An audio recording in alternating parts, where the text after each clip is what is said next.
देश बचाओ, corona virus भगाओ, देश बचाओ। ये क्या लिख रहे हैं आप, क्या लिख रहे हैं ये?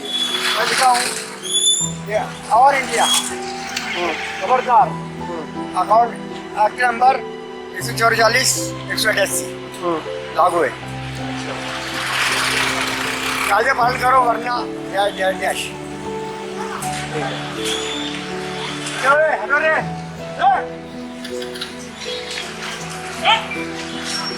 बस जैसे किराना, सब्जी मार्केट, फल फ्रूट, दूध, पानी, मेडिकल दवाएं वगैरह नीज